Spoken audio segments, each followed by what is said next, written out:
चार पुरुषार्थ के प्रतीक हैं हिंदू धर्म के ये चार स्तंभ। जाने क्या है वो। नमस्कार, मैं हूँ सिमरन और आप देख रहे हैं नेक्स्ट 9 स्पिरिचुअल।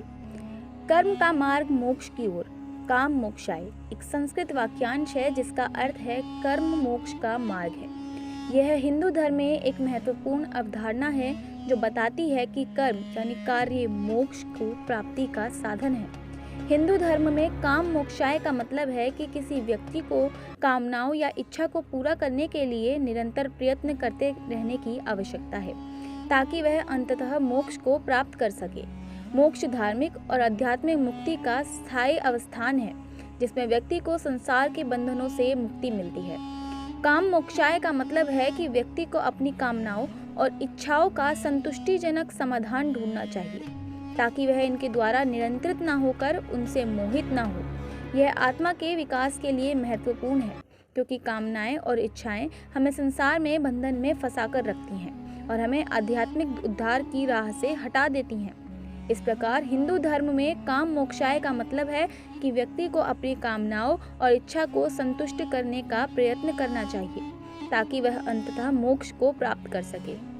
वहीं हिंदू धर्म में कुछ प्रकार के कर्म बताए गए हैं जिनमें से पहला है निष्काम कर्म। यह कर्म बिना किसी फल की इच्छा के किया जाता है। यह कर्म मोक्ष प्राप्त करने का सबसे अच्छा तरीका माना जाता है। वहीं दूसरा है सकाम कर्म। यह कर्म फल की इच्छा से किया जाता है। यह कर्म बंधन का कारण अवश्य बनता है। अब बात करेंगे कर्म और मोक्ष के संबंध की। कर्म के माध्यम से हम अपने अहंकार और इच्छाओं को कम कर सकते हैं जो मोक्ष प्राप्त करने के लिए आवश्यक है। कर्म के माध्यम से हम दूसरों की सेवा कर सकते हैं जो हमें पुण्य अर्जित करने और मोक्ष को प्राप्त करने में मदद करता है।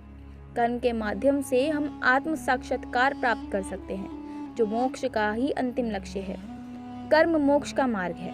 निष्काम कर्म करके, दूसरों की सेवा करके और आत्म साक्षात्कार प्राप्त करके हम मोक्ष प्राप्त कर सकते हैं। मोक्ष प्राप्त करना एक लंबी और कठिन प्रक्रिया है।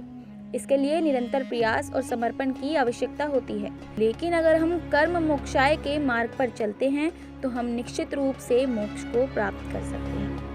फिलहाल के लिए इस वीडियो में इतना ही। हम मिलेंगे आपसे अगले वीडियो में। तब तक के लिए आप सब्सक्राइब कीजिए हमारे यूट्यूब चैनल नेक्स्ट 9 स्पिरिचुअल को। धन्यवाद।